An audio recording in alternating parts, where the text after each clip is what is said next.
that day too. Delete, mute. No, Here we JT. go. Here we go. We're live. Late night happy hours back. We will do both of the shows this week unless I'm called to other duties. No UNLV basketball game tonight. Dan Jacobs is almost always available. We appreciate that. He was just lambasting me off the air for not responding to a guest request. I will say that guest requesting someone an hour before a show is a little bit weird. You did know you were doing the show, right? Like, Well, what happened was, did someone well, good did someone good bail, and you're like, we got to get someone from Vegas.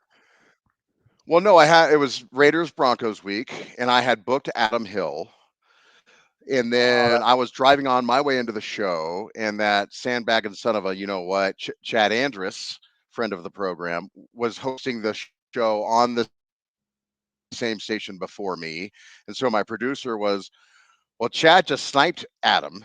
Do we want to have him on both shows? And I was like, oh, well, maybe I should grab Cofield. Cofield big time me, so we did Adam too, and Adam was fantastic. Better than you would have been, of course. You Yeah, would have been cranky, and Adam was cranky too. He was just fantastic. no, he's closer to the The Raiders than I funny am. He thing, comes on a day-to-day basis. He's a better guest on the Raiders than I am. I can admit that. well, we talked almost no Raiders, but the funny thing was, That's good. so Actually, that you did hit a home run because you wanted to shit on Christmas, and he's the perfect guy. I will not do that. I love Christmas. well, I didn't want to do that about Christmas. But here's the funny thing. So I recorded the Festivus, my Festivus phone in, and of course I smash on him about Rudy. And just off the top of my head, I'm like, what else could Adam Hill hate on? What, Santa? And then Adam on that phone call says, "Yeah, I hate Christmas." I'm like, "You got to be kidding me!" So I nailed it. I must have been clairvoyant. I can't stand it. Remember Yeah. comments. We just keep changing the room. I actually blew out the roof on Casa de Cofield, and we added Off a the third top. floor. So it's cold up here, though, not very insulated, especially with this bone chilling weather in Las Vegas. You don't know about that in Denver. I'm wearing a fleece right now because it's cold. What is it? What is it here? What is it there? Right now it's probably about, I don't know, 15 maybe. Like in the morning when I get up, I Oh, didn't go on my walk this morning because it was 12. And I just said, right. I'm not doing it. It's 12. I got ice fishing gloves for Christmas just to walk for my morning walks It's, because the gloves don't work anymore. Too I old. mean, it is No brutal blood here. circulation. It's 45 and it feels like 42. I mean, it is frigid. Oh God, 19. That's ridiculous. Yeah. I read tonight is the Vikings Packers game. I think it's going to be 8 degrees during the game. Is it at the Packers? Yes, Oh wow. clearly, Yeah, that's yes. okay. Unless it was not going to matter much if it's 8 outside in Minnesota. Sorry, I screwed you up there. Yeah. All right, so I have so many things to get into. Should we get into sports to start, or Well, my well, my tomfoolery, or your tomfoolery? What do we do? well. First, I wanted to ask you guys something because this has always fascinated me.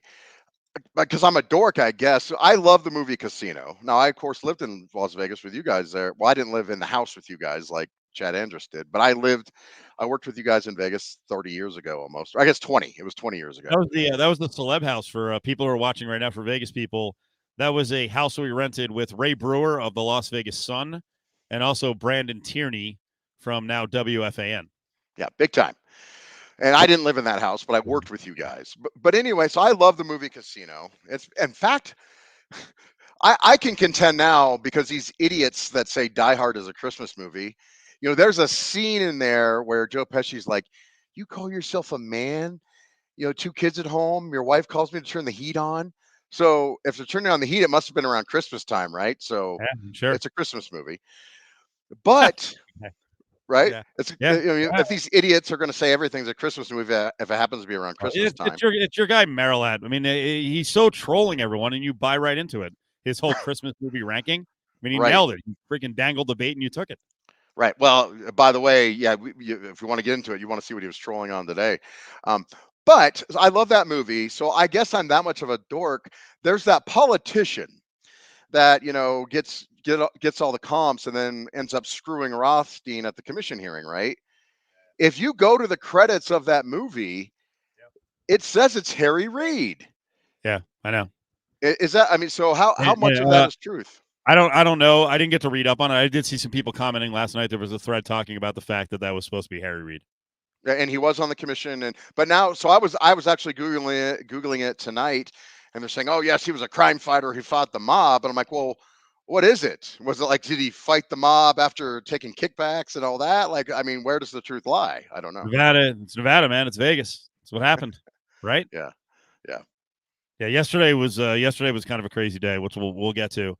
I got to mention a couple things. I was wondering if anyone. I'm not sure why I'm mentioning this because it's a Vegas audience and Dan's in Denver, but there's a documentary on a Times Square killer that I didn't know about. Very much into all these serial killer documentaries. Highly recommend watching it, but it was pretty interesting. They were talking. Danny, have you been to New York? No, New York City? never. You've never been there? Okay. Never. So this isn't going to hold anything. You and Tyranny kind of soured me on the whole thing about New York, but well, probably him more than me. No. But anyway, highly recommend it. I'll have to mention some of the stuff from it. It was a lot of it was on the sleaziness of New York, which I remember, and now people would have no idea what was going on there in New York. But the other one is, I guess, is there something going on? I saw people crapping on Nate Silver. What is that? 538.com guy, and he was talking about elites and being out of touch. And then I saw something about Jim Cramer. Brady's always up on this stuff. Was there something tweeted out about supply chain? And people were sending out pictures of empty shelves, but I think the empty shelves were clearance aisles right after Christmas. I don't know what I mean. There's supply chain everywhere. I mean, there's you can't buy anything right now. I know. Well, I will tell you this. Clearance for Christmas, there was nothing left. So if you took pictures of those aisles, yeah, so here it is. Jim Cramer posted an empty shelf of a transitional area of a Dollar General. So I think the point people are making is there's a lot of people out there who've never fucking been to a Dollar General, a dollar store, and have no idea what goes on there. I live in clearance aisles. Like I'm serious. So I know this world. And I lived in it. I drove around for 6 hours on December 26th listening to NFL games, right? And looking for bargains from Christmas. Why? Because I don't know, it's part of my being. It's funny. I was just mentioning it to my girlfriend. I think I got it from my grandmother because I remember I don't need shit. I what just were you like looking for? That's the thing. It makes it's a sickness. Like I'm not a coupon clipper, but I am a cheap. Not a hoarder. No, I am a hoarder, and I got the cheapness, the bargain hunting, and the hoarding from my grandmother on my mother's side. My mother loathes it, not me, but she hates clutter, and I know it's from my grandmother. But I went to 5 Walmarts in the afternoon. They had almost no Christmas stuff left. I got to a point where I was like, I have to get something. I saw a woman looking through a return box, like in the corner. She cleared out, and I was like, fuck this. And I started rifling through it. I got home, and I was like, look at this. Look at what I got. Right? It's basically, it's Rubbermaid takeaways, 2 big, because we don't have any big ones, right? So I got 2 of these. It was on Christmas clearance, and it was like, it made my day. What does the SO do with this? She'll use some of it. Does she enjoy the clutter? She's kind of cluttery herself. Luckily, she's not a hoarder, but she's not exactly. She's an enabler, is what we call it. Yeah, she's enabling. But yeah, this was me. So to Jim Cramer, dude, go out and shop the clearance aisle every once in a while, and you understand why there's empty shelves. Okay. Well, but there's also, for those of us that don't shop at Dollar General all the time, there are legitimate. I'm still waiting for, by the way, like 2 or 3 gifts for my middle child. No doubt. Like no doubt. There are supply chain issues. There's no doubt. Yeah. I think a lot of the Christmas stuff was cleared out early because a lot of it didn't even come in. Like it might be sitting on boats somewhere, and I guess it'll be, I don't know, it'll be, we'll get it next year. So I know this, like all the stuff about the economy being down. When I went out shopping, man, every effing store was packed before Christmas and right after Christmas. Last night, kind of empty. I went to, I hit a Kohl's and I was like, ooh, okay. it's over. This place is gonna be kind of quiet for a month or so. So It's funny. I was thinking about you guys because all the conversations we had about, well, people don't want to work, this and that. Well, my daughter just graduated high school. She graduated early, in large part because of the pandemic. She had been an honor student, and just the nonsense of having to deal with everything and going online. She had enough. She was so far ahead. Her counselor said, you take one extra class online from you can graduate early. She did, and it was like, okay, you're getting a job. And she had a job interview lined up with Chili's, and then she was like, I don't want to work at Chili's. So she wants to work with animals. So she canceled the job interview at the Chili's and then got a job at a doggy daycare. no one Actually, wants to work. These kids are lazy. No, they actually want better jobs and jobs they like. right, Nothing against Chili's, but there are a lot of service jobs that suck balls. right. And she's like, why would I? She's like, she's 17 and she's smart enough to figure out, like, that's a crap job. I can work anywhere. I don't want to. I don't want to work there. So she didn't work at Chili's, and so she got a different job. And so it's like, if she's smart enough to figure it out, a lot of people are smart enough to figure it out. So no, if you want people to work at IHOP or wherever, then you're gonna have to pay them. Like, don't you're a judge. You're highly successful. You're super wealthy. You can just replace your Well, floors on a whim. I don't know about the wealthiness, but yeah. Uh, but you still have to get in with the people. You still have to go shopping. I'm sure you don't. Are you going to Whole Foods and you're like, get me the most expensive 300 pounds of brisket? I'm sure you go and you value shop. Well, yeah, particularly for I do all the shopping for the the the meals we do. We do the meals twice a month for the free groceries and the meals. Trust me, I'm bargain shopping a lot for that. Like, we're getting the best prices on the meat when you're trying to feed 400 people. Right now, meat's incredibly expensive. Brisket used to be 257, 237 a pound. Now it's 460 a pound. Like, it's definitely gone up. Got to go to the clearance aisle, my friend. Although Yeah, they don't have bulk meat at the clearance aisle at like Smith's. It's not going to work. yeah. I did get some lovely chicken cordon bleu the other day on clearance. For the air fryer. I did air fried. Yes, it turned I out to imagine be. you did. It was Turned frozen. out to be pretty good, and it was quite. It had a crunchy coating as well. It was nice. Yeah, this is a good policy, especially for Dan and all his charitable efforts and all his smoking. Make meat inexpensive again. I like it. Trust me. MIA. Trust me. I'm with you. I see it, man. Although, Cofield, you would have been It's a proud of lot of meat. me. I would Cofield. I haggled. I was at Tony's Meats, which is the high end meat market here, Tony. yesterday, and these beef ribs, like the big beef ribs. Yeah. I haggled the guy, and I did the walk away. I don't know, because it's 2 racks of ribs. Yeah. Should have been $120. I did the walk away, and he said, "Well, I'll take if you do the trimming, I'll knock up $1 off a pound." Did the walk away. I came back and I said, "All right, I'll take it. Just do the best you can for me. $52. Got it. $52." He was I feeling had sure. no idea you could haggle with a butcher. Oh yes, because he didn't. The thing was, he said, "If you don't buy this, I'm gonna have to run them through the saw and wrap them all that." So he was wanting to make. He was in the dealing mood. So Right. yeah, you can haggle with the butcher. I You can can be haggle. lazy. I can be lazy. You can keep me from doing a bunch of work. Yep.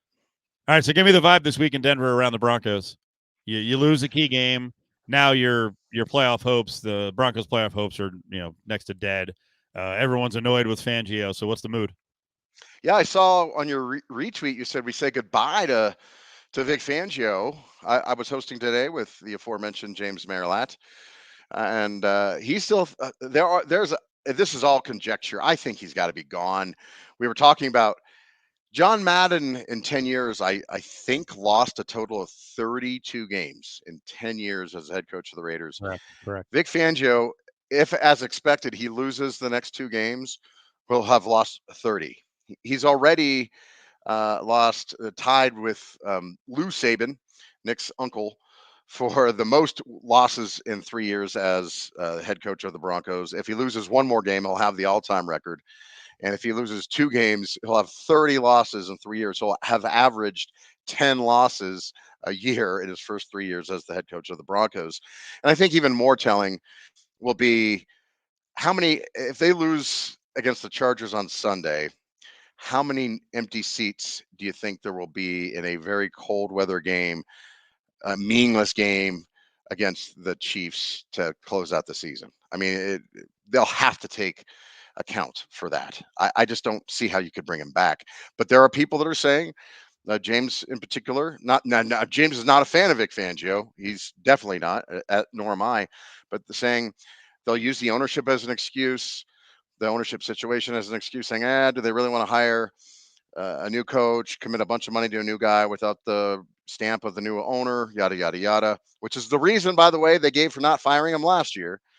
Well, they'll just bring him back because what if he improves? What if he wins one more game? They'll go from 5, even though they have the second easiest schedule in the league this year, they'll go from 5 wins to 8 wins.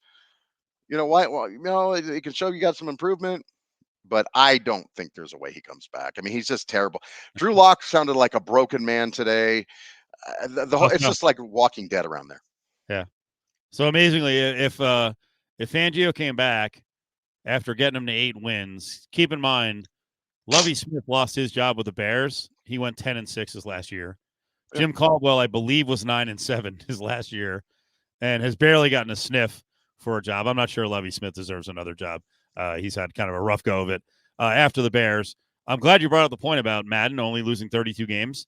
Gruden fell just short of that through 3 seasons and 5 games. Gruden lost 31 games. Oh, here? Yep. Or, the second time around. The second time around with the Raiders. Well, but 22 and 31. Yeah, but the difference is there was no. You guys had said, well, the Raiders, in fact, they weren't even in Las Vegas at the time. They had said, we're stripping this down. We're trading away Khalil Mack. We're stripping everything down, and we are rebuilding. We're getting a bunch of draft picks, and we're rebuilding. Now, we're going to blow those draft picks, and I don't even know if one of the first-round draft picks remains on the roster. But there was no illusion that you guys were stripping this down and rebuilding. In Denver, we have John Elway who says, there is no plan B. These are real quotes.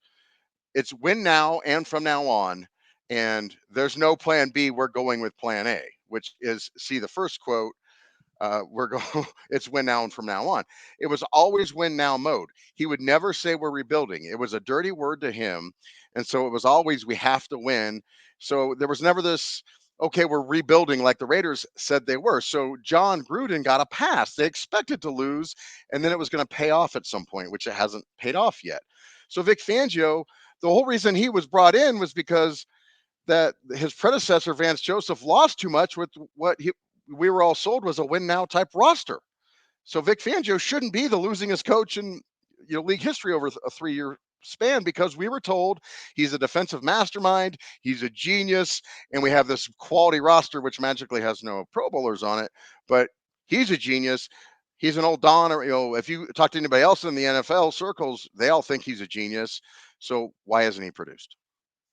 I think Adam's going to jump in. I feel like your accounting or your tale of the Raiders rebuilding, I don't remember Gruden saying that openly, that they were rebuilding. I mean, through their actions, they sort of did it, but I can tell you verbatim the quote. Good. I can tell you verbatim the quote. He told us, the Denver media, the first year he was there, he said, we're building this thing and we want to win too at the same time, which is we're rebuilding. Right. Good one from Brady. Said, stealing cousin Sal, John Madden is the reason all 13-year-old boys in America understand clock management better than Vic Fangio, I guess, from playing the video game. So Vic has taken a beating when it comes to some of the nuances of coaching, an important one, clock management. Well, the thing that gets me is that Raiders game last year to end the season was his 32nd game as a head coach. It wasn't like, his first year, he's figuring things out. To start last season, they blew a game on national TV in large part to clock management against the Titans. They could have beaten the Titans to open. So that's his 17th game as a head coach. His 32nd game as a head coach, it wasn't one. See, people keep forgetting. The Raiders are driving down, and I believe it was 4th down. It's 4th and goal He calls a timeout to give the Raiders a chance to regroup because time's running out. They regroup, score the touchdown. So that was miscue number one because they're out of timeouts. And then the same thing happens on the 2-point conversion. He calls another timeout, and then they score the 2-point conversion and win the game. It was 2 in a row. And when people hear, my brethren in the media mention it, they always forget it was 2. They only think it's 1. I'm like, no, it was 2. And after the game, I'd never seen that before. Both Raiders players and in particular John Gruden were laughing about it and mocking him, because usually coaches won't mock the other side. He was actually mocking, like, yes, I was so glad they did that. I can't, it was like, you just don't see that. And that's how embarrassing it is. And those same things, it happened like a week ago against the Bengals. Like, even the team broadcaster Dave Logan was like, why did he do that? Does he not understand how the play clock resets in this situation? He just didn't know what he was doing. Adam's in. I want to build towards something here. So for you, Dan, the fact that the NFL is allowing teams like the Jaguars and the Raiders aren't taking advantage of it, but they're allowing teams that have informed their coach, that they're gone. In both cases, they're gone. Should George Payton have fired Vic Fangio on Monday so we could start interviewing guys in the next 2 weeks? Well, that was our thought. I cannot explain to people how epically bad that loss was to the Raiders, just simply because what a bad state the Raiders are in. I mean, the Raiders are in one of their worst spots in franchise history. It's not like they played well. I mean, they turned the ball over 3 times. They're not in a good space. And the Broncos just had no shot in that game. I mean, they did everything they could to lose that game, and they did lose that game. It was a very bad loss. The Broncos are going nowhere. They need to fire Vic Fangio. Why would you keep him around? But they had there was no inkling that they were going to move on from him. They seem to care not about that little window. The league obviously thought it was an advantage for something. Why would they come up with that policy for this year? They don't seem to care. This ownership situation, I know they're going to use that as an excuse. I don't know what they're doing. It's mind-boggling. They're going to continue with the status quo. Maybe that Fangio does come back. I don't know. Adam, the 2-week window, why aren't the Raiders talking to anyone? Or is that information wrong and they actually are? No, I don't think they are. And I think a lot of it is the same thing I was going to say about the Broncos in that, well, it's almost the opposite because the Raiders are still in it. Like, I don't think anybody thinks that Rich Bisaccia is a legitimate candidate for the job. I don't think anybody believes he's going to get the job. But the Raiders are in control of their own destiny. If they win these last 2 games, they're in. And so, I don't think you upset the apple cart in that way. I think you as much as they've been through this year, you let them play it out. Now, I would have started talking to people. But I also believe, and again, this is kind of tricky because, this is playing the line between covering the team and, doing radio in the market. And, I believe, this is not reporting, this is not based on sourcing or anything like that. I believe that their number 1 candidate will be coaching on Friday. And so I don't think that there's any reason to start the process if your guy that you want to go talk to has a national semifinal to play for on Friday. I think you wait that out. But if there are candidates out there, I think it's silly not to get a head start on it. And in the Broncos case, I would have made the move not to get a head start. I mean, that's part of it. But really, I would have done it because how often have we seen kind of that, that bounce when you make a change at coach and, somebody else comes in and you get those, that really 1 or 2 game bounce from an interim coach. I would have given that a try because the Broncos, they could still play their way in too. But they need a lot to happen, and why not take a shot of letting somebody else be the guy in charge, get that little 2-game, what do they call it, dead cat bounce, they call it in the gambling world.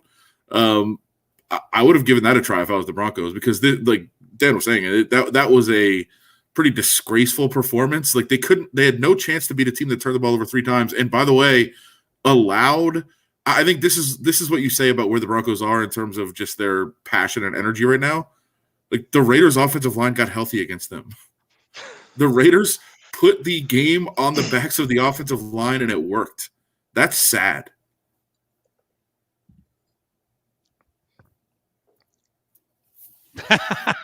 Dan's like, yep, it sucks. But by the way, it's good to see another part of the Cofield estate that we haven't seen before. I did get a message relayed from my mom who said, "My goodness, Steve's house is beautiful and it's so big. There's so many rooms." It's well kept.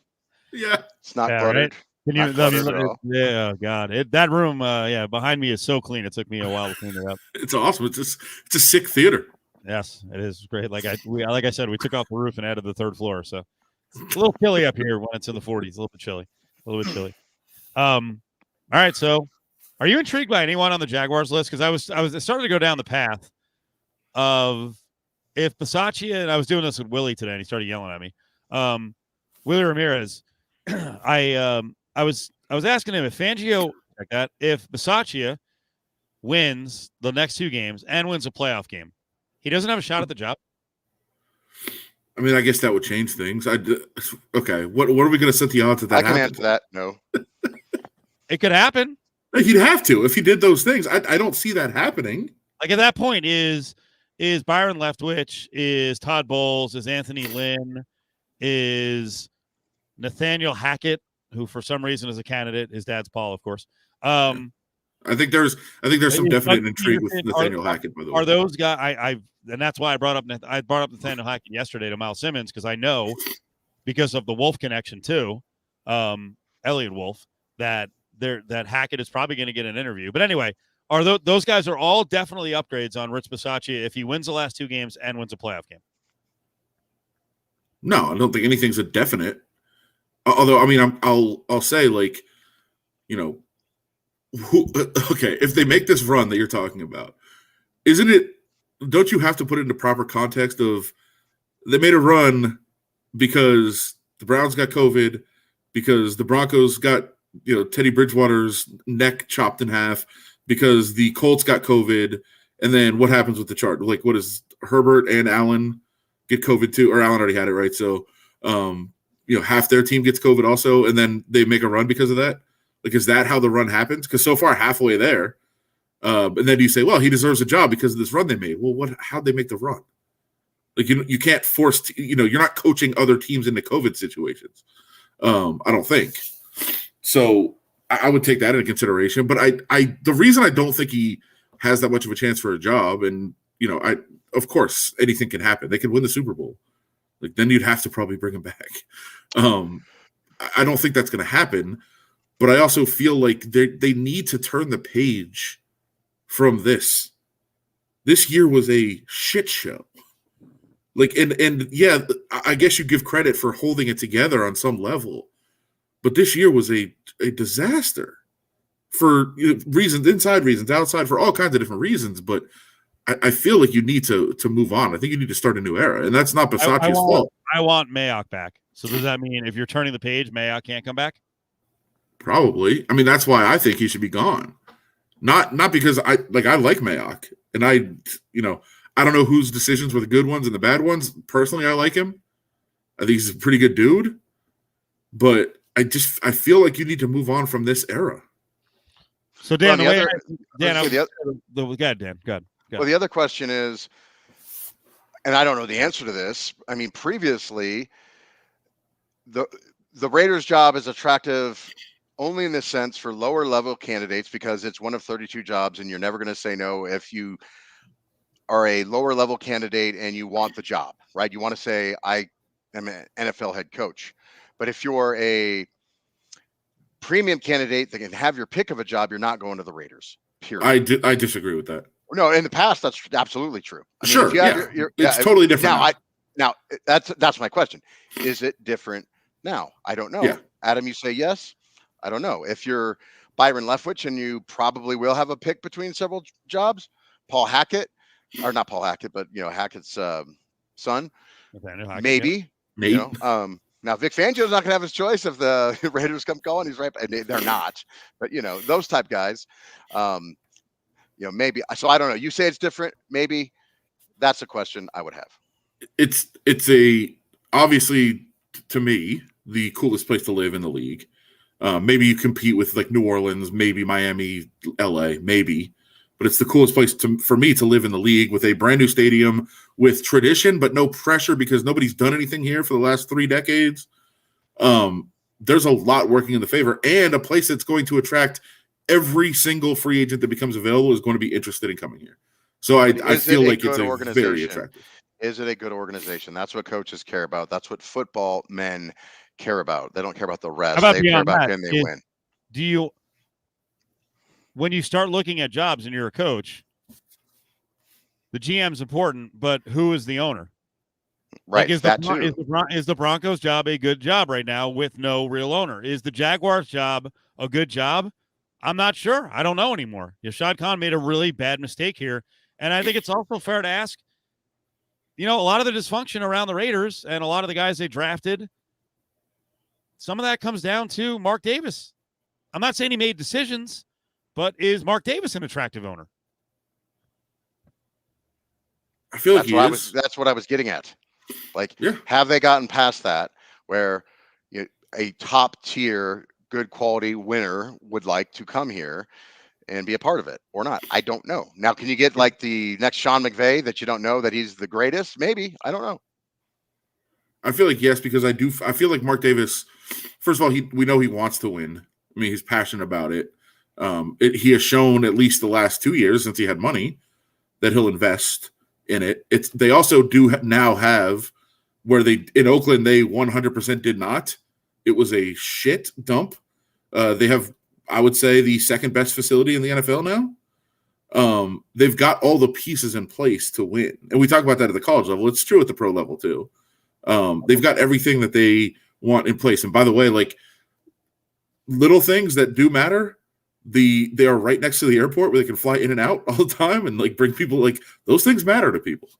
And it's right there. And you can live out like right by the facility and be in an unbelievable place. Like all those things matter. And Mark Davis, I do think Mark Davis in Oakland was different because he had no disposable income. He had no cash. Now he does, which I think makes things different.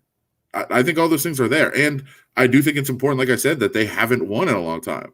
That you're not coming in here with expectations of having to go to the Super Bowl every year. Somebody just wants you to think, somebody just wants them to take, or that somebody wants, they just want somebody to take them to the playoffs is what I should say. Yeah, I think the Broncos job could be attractive depending on the owner, because I think George Payton is going to be a good GM, but the owner is the big thing. So, and the other reason I like the Denver job is I truly believe, and Dan can correct me on this, that Denver is going to make a run at one of these quarterbacks. I'm not sure the Raiders are, and I've been building the case more and more on the air. I think it's shameful if the Raiders stand pat or somehow miss out on Deshaun Watson or Russell Wilson or Aaron Rodgers, and Denver and the Steelers in the same conference get two of those guys. What the blank? Well, I think they'll make a run at the Broncos. Will make a run at them. I don't, based on what I'm read tonight, I don't think Aaron Rodgers is going anywhere, and I don't know if Russell Wilson. It just doesn't happen, man. It just is very rare. Russell Wilson's still young. What makes you think the Seahawks are going to go? Oh, you don't like? Russell Wilson's available. How's he available? He's available. They're starting over. Pete Carroll's staying. I know that they're going to go with a bridge, or maybe they'll try to get another one of the quarterbacks. Or fuck, man, I don't know. If the Raiders make a run at Rodgers or Deshaun or Russell Wilson, then maybe Derek Carr goes elsewhere with first round picks. Maybe Derek Carr goes to Seattle. I don't know. I think the Raiders are in a perfect position to go, you know what? We're close. It's not working. Derek Carr still has a lot of value. Let's collect some first round picks for him. Let's use some of our first round picks, put together a package, and make a friggin' run here. Deshaun will be available. I mean, I know Adam's all about that. Yeah, I'm all in.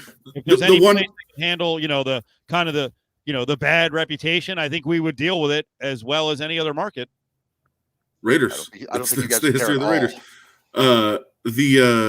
The thing on Carr though, like that, I think people are missing. He doesn't have the value he did before. He's not going to get first round picks, especially multiple. I think it'd be a second round pick at best, just because the contract's almost over. So if you're signing him or if you're trading for him, you're going to have to sign. I'm sure he would, already be negotiating before the trade was made. I'm sure it would be one of those things where they'd say, work out your deal with your next team. And then the next team's going to have to give him like 4 years, $120 million, maybe more. So they're not going to be giving up first round picks for that. Like you're basically trading for a free agent. is what you're doing. $30 million a year, you're not getting a little bit of a discount? No, I think he wants 40. So I'm saying like 30 is. I'm saying. So Yeah. that could be, that's worth a couple of picks if he'll take 30. Now he has to play part in that. You have to send him to a good organization that he wants to go to. Maybe he'll be cooperative. Yeah.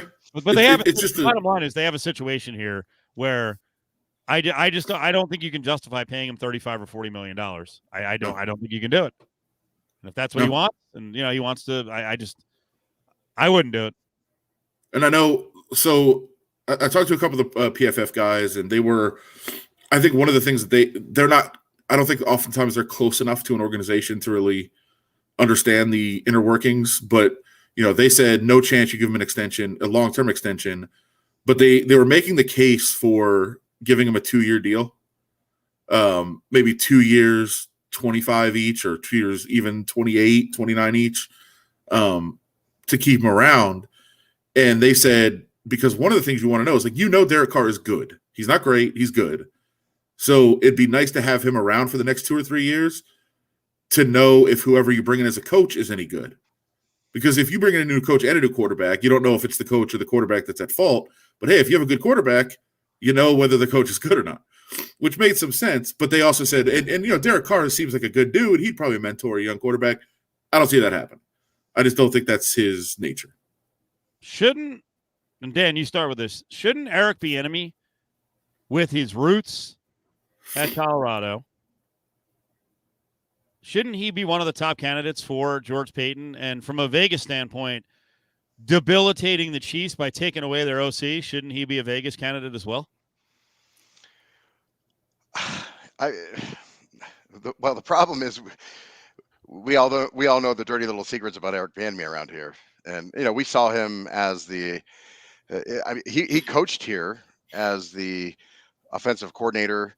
He was also an assistant coach under Gary Barnett, I believe. Here, it didn't work here, and we know about him as a coach here. He's not an attractive candidate here. He's beloved from his playing days here, brought a national championship here, was a phenomenal player here. There was a certainly amount of controversy that we know about behind the scenes with him here. He won't get a lot of run as the coach. I think they're going to be looking for, I don't think, if at all possible, they're going to want somebody with some experience to come in. George Paton will make a very measured decision, a smart decision. We had Vance Joseph, who was also a CU guy, the leader of men, let's get the young up and comer type guy before Vic Fangio. I think they will look to get an established, knowledgeable, real football guy, hopefully with a track record. I don't think George Paton's going to be, going with a heart on his sleeve. He won't be going with a sentimental pick at all. Would you bet me right now that, and what are the odds that you would give me? Because you mentioned all the different qualities with George Paton. I'm not saying, I'm not casting any aspersions towards George Paton. Maybe it's more the market, but would you bet me right now that it won't be a young White? Would I bet you that? Yeah. No, I wouldn't bet you that. No. Okay. Did I state that correctly, Adam? That I believe. I understand what you're saying. I mean, I believe it will be a young White. Oh. No, because it could be Dan Quinn. To be honest with you, it could be Dan Quinn. White. By the way, is Dan Quinn an attractive candidate? I mean, I know he had some high-level success. But all I heard down the stretch in Atlanta for like 3 years is that he was in over his head, that he wasn't a good head coach. Adam, don't you remember hearing that repeatedly? Of course. He goes to Dallas. He's a good DC. That's probably what he is. He rehabs his career in Dallas with pretty good personnel. And now it's like, oh, yeah, people want Dan Quinn. Like in Atlanta, they wanted to get rid of him for like back-to-back years. Well, I can just tell you here. So one of the guys on our station is Tyler Columbus. He was a journeyman, but played for Dan Quinn actually, I think he played with him in both Seattle and in Atlanta, and speaks nothing but highly of him. Said he was probably a little bit over his head, only in the sense that he was a little too positive, rah-rah as a head coach the first time around, but thinks he probably will have more success working with men, professional athletes, the second time around as a head coach, but has nothing but great things to say about him, and actually says he would be a great candidate for this job. It's not uncommon for guys to fail the first time around as a head coach and have success the second time around if they're good football minds and they're good football people. So I think he will be an attractive candidate. It's also a copycat league, right? And I mean, isn't that the Bill Belichick formula? Great DC. But great the problem was DC Belichick was actually pretty darn good. It's kind of a misnomer to believe that he wasn't good in Cleveland. They were actually trending very well in Cleveland until they moved the rumor got out. Well, the truth got out that they're moving the team, and then it fell apart. They're like, hey, we're ripcording this thing and moving to Baltimore. Good luck, Bill. And then it fell apart, and then they fired him. But he actually wasn't a bad head coach in Cleveland, but people like to believe he was a miserable failure in Cleveland.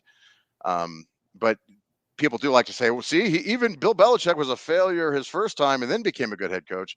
He was actually not bad. And look at his coaching tree, or the people that were on his staff that first time in Cleveland. It's pretty phenomenal. Right. Well, same with Quinn, had Shanahan. And by the way, Quinn went to like the NFC Championship game and the Super Bowl, right? Right. I mean, it wasn't like he was right. If it weren't for that dirty Kyle Shanahan blowing it, he'd be a Super Bowl championship. What I'm saying is, it's a very familiar path to Belichick. Yeah. Mm-hmm. I would love to get on an Atlanta media person, because the recollection of that game and the history that was not even the history. The reports at the time of the Falcons blowing the 28-3 lead is that Little Shanny wouldn't run the ball. Then he goes to San Francisco, and we're like, my God, this guy is the greatest run coach we've seen in years. So what happened in that goddamn game? He just couldn't figure it out. He kept it.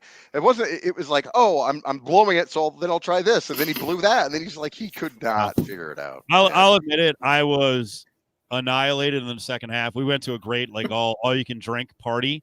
I was probably more depressed than I've been almost ever after the win, because I remember I told you it was at the old Insert Coins location, right, Adam, downtown. Sure.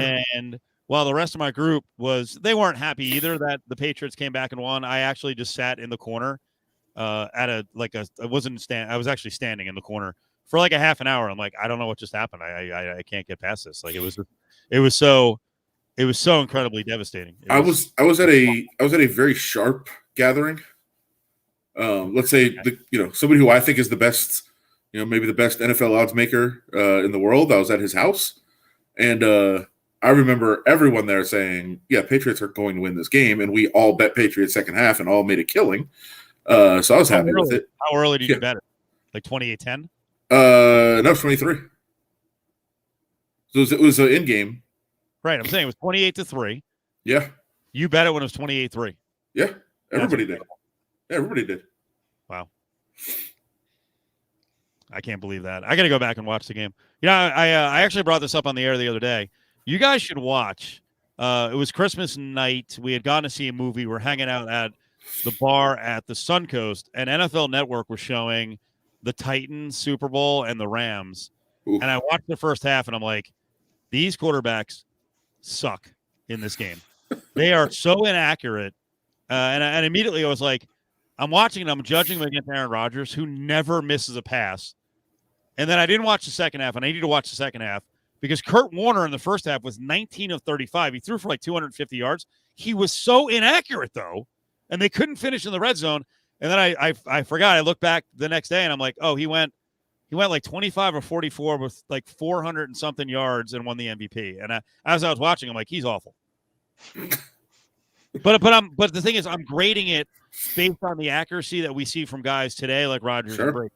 And even in 20 years, those guys are so much better than even a Kurt Warner was. And Steve McNair was dreadful. He was. Whoa! I'm sorry, it's not too soon. We're just grading football. I'm sorry, Steve, but he wasn't. He wasn't good. He wasn't good. All right. I have a couple. Well, okay, go ahead.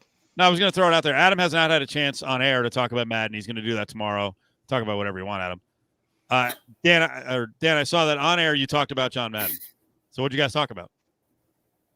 Oh, well, there are a couple things, and there's a couple other things I want to get to before we get out of here tonight too. One I know Adam's going to love. You're doing it. But also, one of the guys on our staff is a guy named Sean Drotar. Because, I was like, I wonder if John Madden. Well, actually, this is hilarious.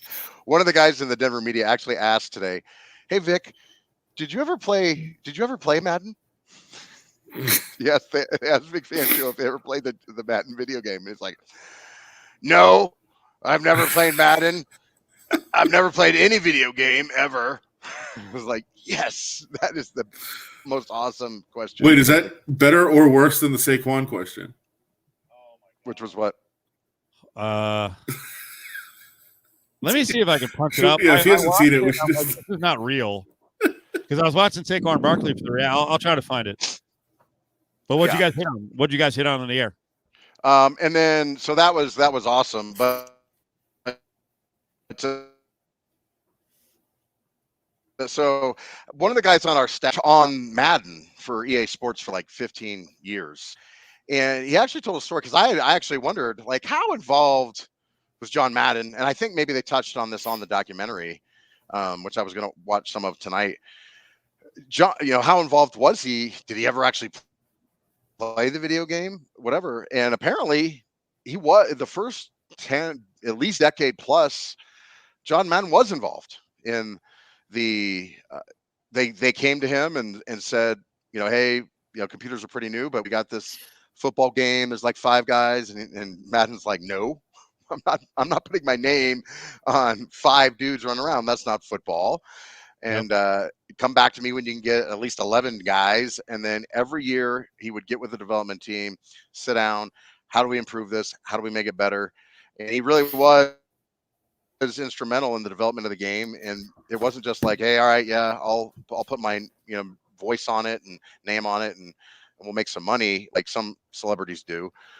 And he really was instrumental. So that was cool. I told the story about how I made my bones in this business. I was never afraid of going up to anybody. Like when you and I were working together, Pete Rose walking through the sports book. I don't care. I go up and grab Pete Rose, bring him over. I never had any fear of talking to anybody. There was just a couple people in my entire career, and one of them, John Madden, right there, on the sidelines. I'm like, that's John Madden, dude. I can't do it. I mean, I stared at him all practice. A couple times I took that step to go talk to him. I'm like, dude, what the hell am I going to say to John Madden? I'm absolutely going to be bugging him. And he was one of the few guys ever that I was scared to bother. And because he was like, and I bugged a lot of people, and I've gotten into beefs and fights with celebrities, but John Madden up here, I had the respect for, and I kicked myself, but I was like, I can't do it, man. I'm not bugging John Madden. I'm just not going to do it. Adam, I didn't get to look at the whole paper today. I saw that Kantowski wrote a story about John Robinson. We had John Robinson on today who had some really good stories. And you read Kantowski's story and you didn't read my obit? I had the main obit. I know, I didn't get to read it. I figured I you know what? I mean, I'll admit, I was like, I don't think I want to look at the paper because my guess is Adam wrote 8 stories and it's going to annoy me. I just wrote one. I just wrote one main story. All right. You know what? Actually, that was me being lazy because Willie actually sent it over in our show notes. So Willie tweeted it out and said I did a great job. So I appreciate it. I know he did. I appreciate that. I know he did. So what stood out for you, Adam? So I didn't watch the documentary on Saturday, which is so crazy that they did a documentary and then he dies 2 days later. It's almost like he was just waiting. I was trying to get out of John Robinson because I don't think John Robinson talked to him since the documentary. Has anyone confirmed, was Madden healthy enough to actually watch his own documentary? So I know from talking to some people, and I think this might have been out somewhere, that he wouldn't watch it in advance because he wanted to sit around and watch with his family. So I assume. I hope he did. Yeah, I assume that he did. I mean, that was the plan. That right there is real life Albert Brooks, right from Curb. Sure. Yeah. His celebration of life while he was still alive. Then he fucked it up because he had a COVID closet. Goddamn hoarders. They're the worst. But if you're gonna pass away and you have a 2-hour whatever it is, a documentary about you, at least you get to freaking watch the thing. So I very rarely, as you know, Steve, use connections, but yesterday, because I hadn't watched it, I pulled some strings and I got it sent over to my email. So I did get to watch it last night. It's amazing. Like, I thought I knew about John Robinson's history and legacy, or not John Robinson. John Robinson, by the way, it's not like they just knew each other as coaches. They went to elementary school together. I sent out a story today, and we really didn't get into it with John Robinson. Madden and Robinson, Dan, like, met each other when they were like fucking 8-9 years old. We'd heard they were friends and they talked for years. And then I had seen the nugget that John Robinson actually kind of suggested the all Madden concept to John Madden. Yeah. And Robinson, he joked about it today. He's like, I never got a dime for it. But yeah, they were like football sport buddies and big stout kids who love to eat, who were around each other all the way through their freshman year of college, which is incredible. We keep going at it. The photos of them, like in 7-year-old football, are hilarious to see. But I think the theme that I tried to kind of tie in the obit was how he's different things to so many different people. Like, for me, like, yeah, I knew him a little bit as an announcer. He's the video game guy. Like, that's what he is. He's a guy that designed a video game and did all the voices in the video game. To, my dad, he was the announcer guy. The guy that was on all the games and all the broadcasts. And it was to me too. I mean, he was broadcasting until I was in college, I think. But, he was, like, to my dad, he's the announcer guy. And then to my people my grandfather's age, he was the best coach in the league, 10 years, best record in history of anybody that won 100 games.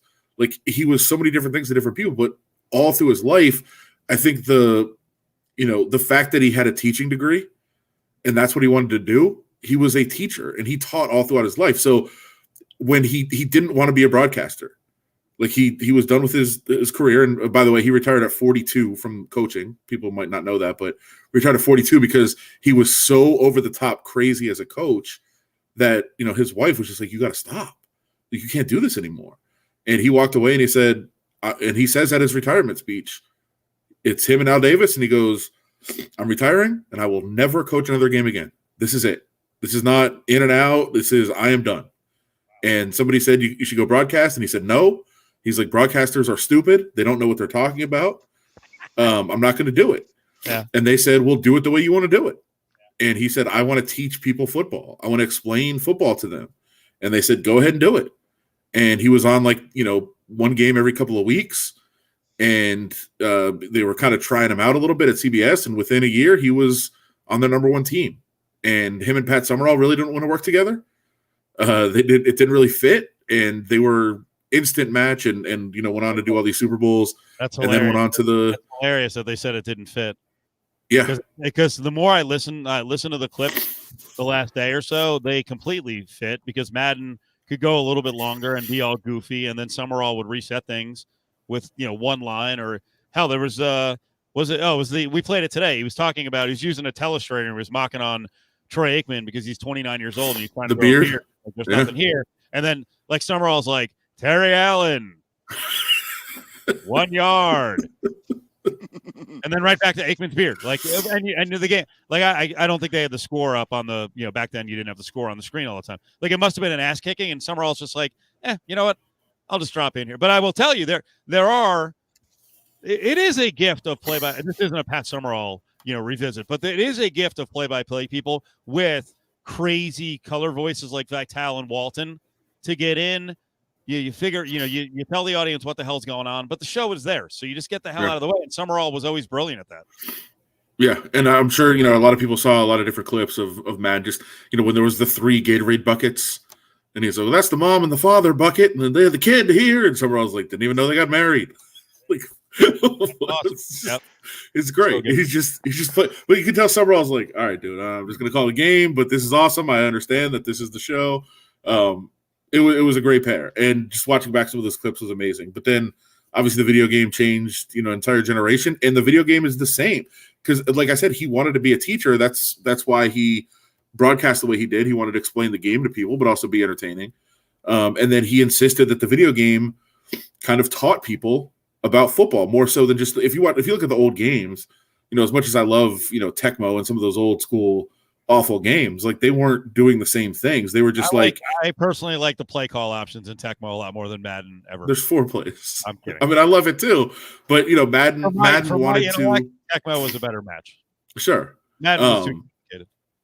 And man, when I will forever tell the story of, I think it was Madden 2007, maybe it's 2004, the first year they had hot routes where you could just go up to the line of scrimmage and assign, routes to different receivers. And I would just run 5 wide with the Vikings with Culpepper and Moss. And Gooch, our good friend, he could not figure out how to defend hot routes. So you would lock him into one defense and go no huddle and just run hot routes all day. I've never seen somebody who's infuriated. But again, like, it sounds silly, and I think people that haven't played it before think it's silly, but it does teach people some intricacies of football. Obviously, it doesn't teach you how to really play football, but it teaches you play concepts, formation concepts, and as I think you guys were saying when I was getting on, clock management. Like, anybody that plays Madden is better at clock management than 90% of NFL coaches. And when Vic Fangio's like, oh, Madden, yeah, maybe you should try. Maybe you should try. It might work for you. You'd get a better understanding. Do you want to hear the Saquon question? Yes, so much so. I hope this works. Let's see. Let me see if God damn. More so the answer. I love the answer. It's great. Well, I'd also like to show the look on his face because I don't think he budges. I didn't see the answer. It was so painful. I rarely do this, but I was like, I can't do this. I can't. This is horrendous. All right, here we go.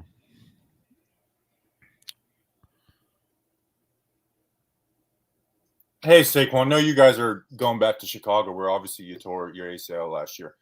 Some players are looking for closure. They'll go back to the spot that it happened and spit, maybe even piss, and some would, maybe even want to burn down the stadium that it happened in. Is that something that, you've considered doing for all this? No.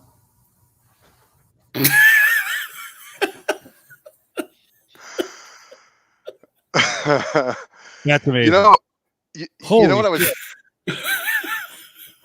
what I was thinking was, the last time Steve pulled video up for me was the Adrian Dater press conference. I said, I hope it's as good as that.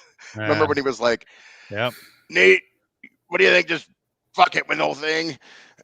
Not quite as good, but almost as weird. And I cannot believe he just answered a deadpan with just a no. No.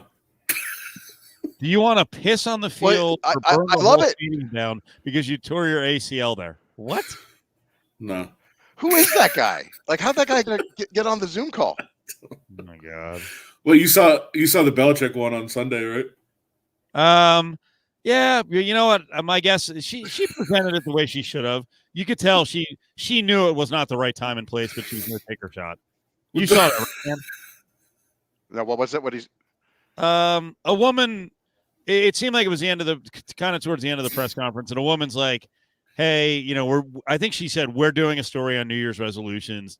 Do you have any for 2022?"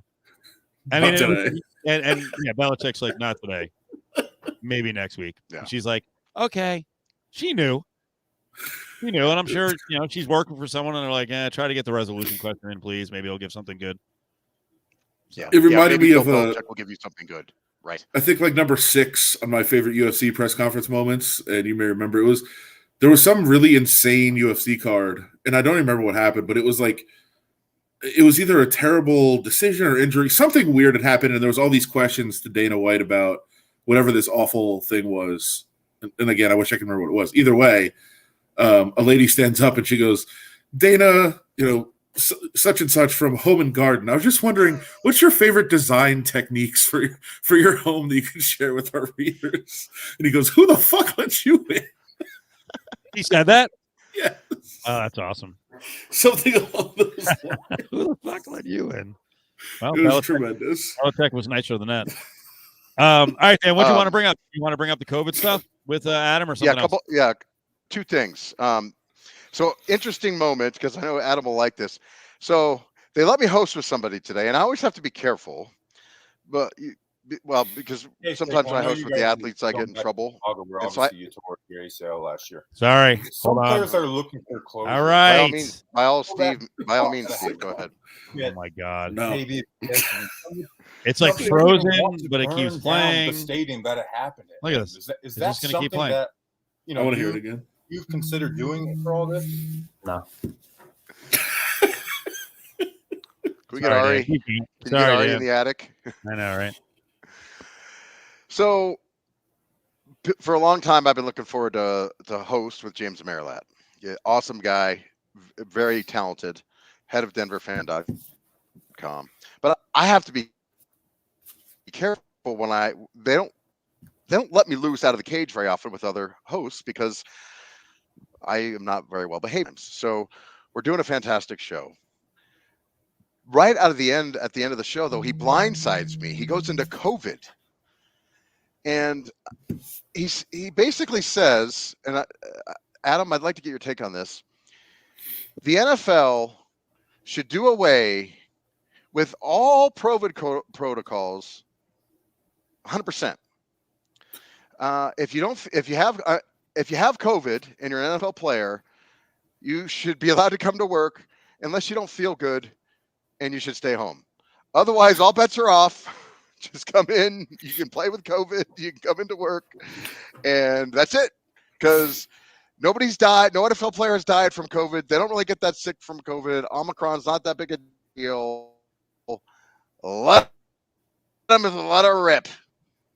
And I'm just like, I don't know what to do here because I don't want to get fired. But okay. I think there's plenty of opportunity for discussion on how to handle it. I don't think there's a right answer for how to handle it right now or how not to. I think we've learned a lot in the last year and a half. A lot has changed in the last year and a half. A lot is different. One thing I'll say, if you're a person that says no NFL players died and NFL players are not going to die, shut the fuck up. It's not about that. That's never been part of the discussion. He didn't. No, but people do. People do. He was saying they're healthy. It doesn't affect them. Right. People do say it, though. Yeah. People do say it. But to me, it's a non-starter for the conversation because it's never been about protecting NFL players from getting. It's protecting people that NFL players interact with in their lives and outside their lives and where they go after the games and when they go into the community after the games. It's about not spreading it and not – like NFL is not an essential thing to have happen. So it's about, hey, if we're going to do this – like, yeah, guys are going to get sick. It's going to spread around, but we don't want them to go back home and spread it to their homes and to their families and go on and on. I think that's a really important thing to point out because it's never been about protecting the players, about protecting who they associate with going out and spreading it around. So that's the first thing on this. But I do think, like, listen, what they've done now, I think is pretty solid. If you identify symptoms, you test, you do some random testing, but mostly it's testing based on symptoms and testing of unvaccinated players. I think that's pretty fair, and reducing the time I think is fair also. I think some of the changes that they made, some of the discussions they've had are fair. Those things are good, and I think teams are doing a pretty good job of policing. I mean, we're seeing guys self-report, and it might not be self-reporting. It might be, hey, if you're sniffling around the office, they're going to send you to go get tested, and they should, and that's how it should work. But I do think that there's plenty of room for discussion and alterations of the policies and what's going on. I think, like, Dan right now would have to go get tested because he's coughing. I was sniffling earlier. I have to go get tested too. But I think those things are fair.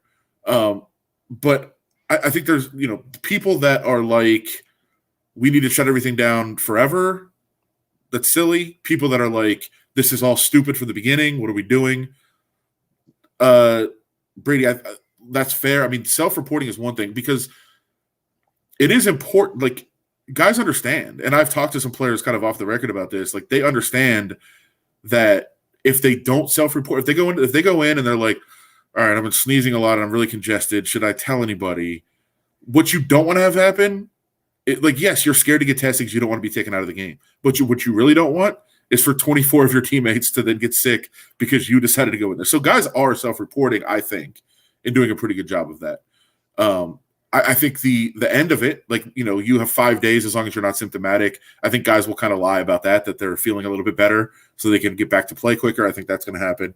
But I do think guys are self-reporting, and I think it's something that's going to continue, that guys will continue to do that. But I just feel like there's the extremes on this issue are pretty crazy right now. If you're on the extreme, there's probably something wrong with you. And people, there are the people that, like I said, are, Steve calls them eternal lockdowners. There's still some of them out there. And there is still, like, people that bother me the most are people like Clay Travis still, who are like, this is over, get back to work, what are we fucking doing? And I was like, you guaranteed less than 10 people would die. You have no fucking credibility on this issue. Shut up. Like, I went back and watched it again. My data is saying, like, you don't have data, you don't have anything, you're an idiot, and you don't get to be an authority on this. So, yeah, everybody's been very wrong because things have changed all the time. But you were saying go back to work before this ever started and nobody would die. You don't now get to be like, see, I'm right. This is just a cold now. You don't get to do that either. You're wrong. I just think that there is plenty of common ground in the middle that we can come to pretty sensible solutions, and it seems like the NFL kind of has. I think you applaud the NFL for the steps that they've taken, and I'd hope that a lot of people go in that same path of seeing how this is evolving and adapting protocols to how it evolves. I thought it was pretty fair, but then he's like, it's common sense. We can use common sense. I was like, common sense is zero protocols whatsoever. Just stay at home if you feel like it. It's not common sense. I said, common sense to me is, follow science, whatever. I will say, I was just a little waylaid, and I thought I had to get a kick out of that. By the way, this might have been a slip up of some sort. I'm sure there's probably people in the league that are not happy that this happened. But Rich Bisaccia sometimes is pretty honest, and I don't know how many people really saw what he said today. But I don't know if you guys talked about it on the show, Steve, that near the beginning of his press conference, he was talking about the added protocols that they have gone through at the team facility. And he said, yeah, we started last week because we happened to play a team that had an outbreak, and we went, and this is a quote, we went snot for snot with them for 3 hours and then had a bunch of guys test positive. Like, I don't think people wanted to hear that, and I don't think he was supposed to say that, but he did. Well, I mean, I don't know why we're acting like this can't happen. I mean, I brought it up with Willie today that, the NHL is going to change from the 10 to 5 thing. College basketball, I saw Jeff Goodman tweet out that, hey, maybe this week you're going to see college basketball players wearing masks. If the CDC is saying you can come back in 5 days, but you are supposed to be wearing a mask from day 6 to 10, why wouldn't athletes have to wear masks if they're coming back? Yeah. And just as I would make sense if I can't go into a bar or restaurant and be near someone, right, distancing and having a mask on. It's cool if I'm bodying someone up in hockey, or I'm in the post defending somebody, or I'm in someone's jock on the perimeter defending someone in basketball. Yeah. Well, I just want to point out, because this is like, and I know a lot of people are in the same situation because you have friends of all different, persuasions and thoughts. I'm in one group text today where somebody said, are we still pretending like this is a real thing? Yep. About COVID. That was at 4:30 p.m. Let me read a text from a different group from 6:23 p.m. Hey guys, just asking if you'll pray for my next door neighbor, 43 years old, didn't believe in COVID or the vaccine. He passed away today. Please pray for his family. That's 2 different group texts. Would the other group text respond, was that person fat and not healthy, and did they die from something else other than COVID? I'm sure they would. Because I got embroiled in a conversation last night, and I was like, because I've decided not to engage in this stuff, but 2 people were engaging, and I'm like, wow, this is we're doing this still. Yeah, it's crazy. Yeah, and I think it's perfect. Like I said, it's the 2 extremes. I think are both wrong. And I think they'll always be wrong. In most cases, the extremes are going to be wrong. But I like in this case, It's incredibly real. It's incredibly dangerous, but there are steps that we can take. By the way, I did not respond to either. I figured Brady nailed it. You didn't. I know you would not send a prayer hand emoji. No, they're both on the fighting over. Are we still doing this? You might do it, but I'm hoping at this point you're not getting baited by bullshit like that. Yeah. No, I'm not. But I think if you're like, we just need to be. If you're in that persuasion, and I know that I have a couple friends that are of like, let's just get back to normal. Whoever dies, dies. But actually, I respect that one. Like I was having that conversation with somebody else the other day. I said, you know where they stand, right? If people were honest about this from the beginning, if the Clay Travises of the world and people like that were honest from the beginning, I would have a lot more respect for them. Where they just said, hey, listen, I don't give a fuck if 1 million people die. I want to do what I want to do. Like I would have more respect for that than it's just the flu. Or, it's just say what you really feel. Say, listen, 1 million people are going to die. That's not me. I'm going to live. I don't want to wear a mask. So fuck those people.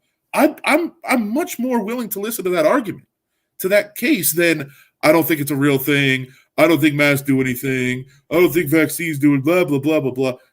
I'm much more willing to listen to you if you're honest about it. Dan, when are you booking Adam to come on and talk about COVID? Yeah, no thanks. Dan, it was bad enough. On a lighter, yeah. Oh, yeah. Well, I might have him come on tomorrow to debate James. That would be good. That would be unbelievable. He dropped that line on Denver radio, and no one knows who he is because we're used to that stuff here. And he's like, yeah, just be honest. Just say you don't care if 1 million people die. Okay. Yeah. Well, I won't be like Ari. That's not crazy. Like, we're close to 1 million at this point, by the way. I know. And you're not, by the way, you're also not crazy in that I probably know of directly dozens of people who think that way and don't care. So, yeah. But I know who they are. So that this has actually been kind of constructive. Let's say I won't be like Ari and be like, you got 45 seconds to get your grievances in. So I'll give Adam more time to. He was a machine. He was a machine. Yeah. I was like, what? May I finish on a lighter note? Yeah. Because we have a legal story here to get to. On the show today, I wish we had Watkins here because he would know on this. On the show today, so just so you know, guys, I did win Christmas. About a week before Christmas, the wife told me she wanted Cofield blanket ladder. You know what that is? You broke up for a second. Say it again. Do you have a blanket ladder at your house? I don't know what that is. What is that? So my wife says, I'd like a blanket ladder. I didn't know what it was either, right? So she says, well, Tracy, her friend has one. I said, Tracy, send me a picture of your blanket ladder. And I don't know where I'm going to get one. So this is ingenious. Remember our devil puppy tore up our floors. We get new hardwood floors. Right. Are we still there? You are, but you're breaking up. It's the most dramatic points, but it's a good setup. Keep going. Yeah. So, being the most romantic husband on earth, I, with my bare hands, craft this beautiful blanket ladder with the hardwood floor planks left over. And it's actually right over here in the living room. Son of a bitch, that's a real thing. You're right. There are blanket ladders. Now I have to buy one to keep up with you for $61 on Amazon. Oh, this is much more than this Amazon thing you're going to get, right? So I asked my listener. The premium one is $85, Steve. Right. Where does this go? In the bathroom? No, it's in the living room. It's mine's big. Decorative blankets or something? Yeah, there's like 4 or 5 blankets and a pillow in there, and ours is huge. That's the $250 one. If I sold it tomorrow, I've got huge capital built up, right? Sure. And what I haven't told you the story is, my dog died. Not the devil dog that is my daughter's. My own personal dog died. And so I'm in the process of scouting out a new dog for myself. And there's this breed that I want that normally takes a couple years to get. Like it's whole, I don't want to go into the big deal, but it takes you have to get the special club. And like this one lady I talked to, she said, for $100, I'll put you on my newsletter thing And that won't guarantee you a puppy, but it'll guarantee you're on the top of my mind, and I'll keep you in mind for 3 years from now when you get one. I'm serious. What kind of breed is it? I'm not talking about that right now. Wait, what? I'm asserting my Fifth Amendment privilege against self-incrimination. So anyway, I'm wondering if the blanket ladder has.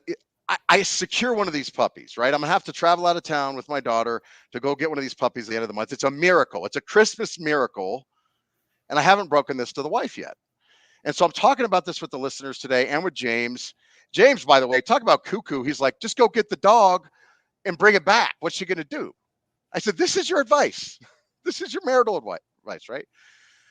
Well, I come home. Now, remember, in law school, this is what they teach you.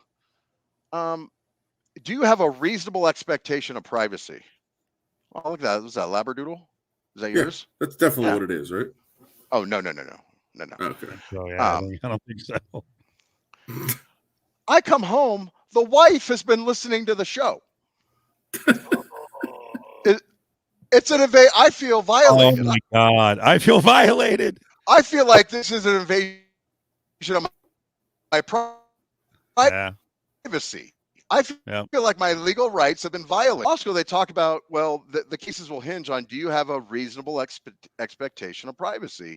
And in this instance, I say, I feel like I do. Yes. You know, it's my radio show. It's a sports station. I waited, the token, opening segment where she may listen out of, some sort of obligation. She's working during the day. Why on earth would, this was 90 minutes into the show. Why? I felt violated, guys, but I thought I'd ask you, do I have a claim for an invasion of privacy suit? Because I was in a little bit of trouble when I got home. I just got to tell you. Well, I'm not sure that Adam should answer. I probably should answer this because I've been the victim of this invasion of privacy on many occasions. Many occasions. And I was a victim at the. But it's not. Hold on. Let's be clear. Let's be clear. I'll say right now. I was a victim because of Adam Hill's family multiple times. True. But I was going to say more importantly. I've been a victim in these cases. Sure, but I think more importantly, it should be clear that the SO would never listen. It's her friends listen and tell her things. Well, the cases I was referencing is when I called your cousins who had visited town just days before, offensive linemen. These were 18 and 19-year-old women. Your mom was not listening when I called her a basket case, I don't think. Was she listening? Well, she's listening now. Okay. Well, you know what, Linda? I didn't mean it then, and I don't mean it now. And the SO, I actually, the most recent trouble I've gotten, you're right, because there are people who, of my current lady friend, forever lady friend, I'll say that, who listen, so I got to be careful there.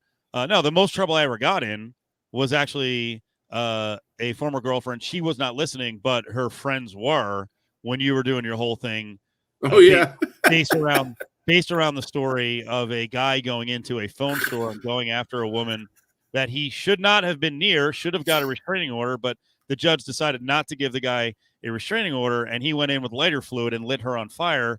And then Adam proceeded to play every fire song he could find on our radio. Come on, baby, light my fire.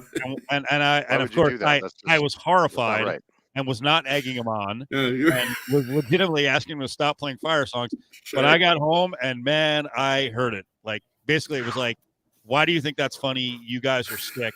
I don't think I can be with someone like this. I'm like, whoa. Yeah. It was one of those where, like, it's a radio bit. It doesn't.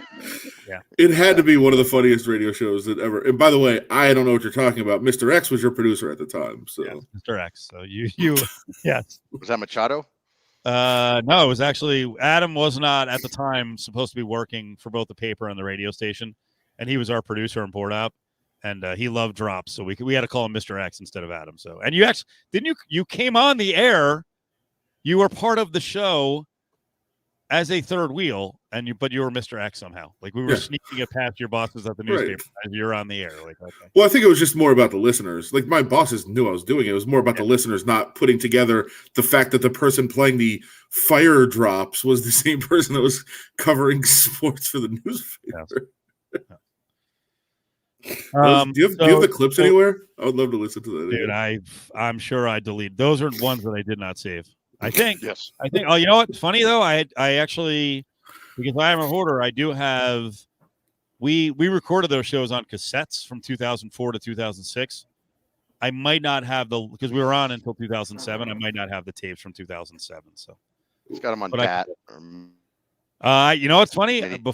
You're right. Yeah. I have DAT tape. I have DAT tapes as well. I just don't have a DAT player. So I keep stuff that is absolutely useless. Going back to the beginning of the conversation with my $2 takeaways from the return bin. This is green. This works at Walmart. That was my big victory. So It was 2006, by the way. oh really? Yeah, that's when the story came out. July 2006. It was at a. All right. Well, I might have it. I do remember that it was at a Verizon wireless store. I'm sure if I played it now, I would be really embarrassed. Like You've been with the SO that long? No, it was a different one. That was a different girlfriend back. Whatever. For a while around the 2000s, we'll say. Okay. SO and I have been together since about 2011, I think. That's not the one who's supposed to admit to it. So, all right, Dan, what are you doing for New Year's? Nothing. You're not coming to Vegas? We got 300,000 people coming here. No, not going to happen. I'll be in the air. Nope. Oh, that's right. I'm doing nothing. In fact, I used to do a show on here, but I'm doing nothing. I got no plans. What are you guys doing? Literally going to Lucky Sevens? I'll literally be in the air when the new year changes. He's flying to the game. Raiders Colts. What game? Where are you guys? Where's the Raiders Colts? Raiders Colts. Is what's his name? Because I saw they called Phillip Rivers. So is Wentz out? No, he might come back. He should come off the list either Saturday. Yeah. He might come back either Saturday or Sunday morning, so he won't get to practice all week, but he might be able to play in the game. More importantly, I was able to get a reservation at St. Elmo on Saturday, so that's all that really matters. Is that from the movie? No, it's like one of the top probably 10 steakhouses in America that everybody raves about when they go to Indianapolis. It's phenomenal. It might not be a top 10 steak place, but it gets so much publicity from the NFL people being there for the combine that the name is, famous across the country because they get so much free publicity.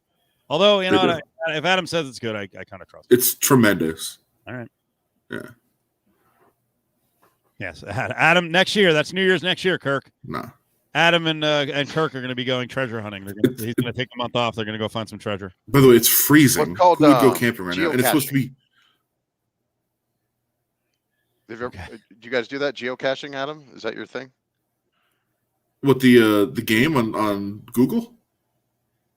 Yeah, you go around and my wife likes to do it. It's you geocache. You go find the little treasure things.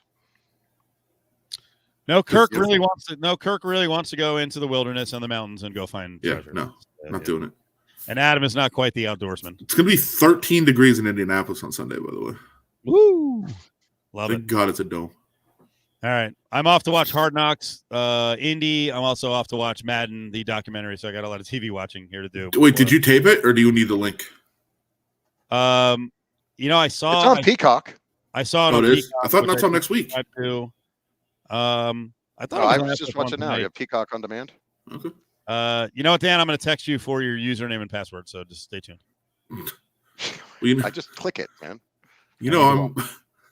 I'm Team Peacock from the beginning. I was raving.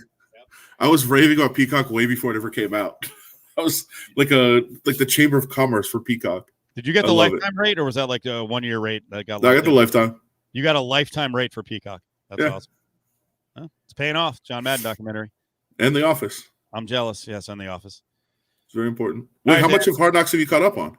I've only watched one episode. I'm going to watch a couple more tonight. So I'm trying to become. I'm trying to become familiar with the players. So I don't know if I like Carson Wentz, Darius Leonard. I'm up in the air on Quentin Nelson. I kind of don't like already. And he hasn't even been on yet. It's a whole thing.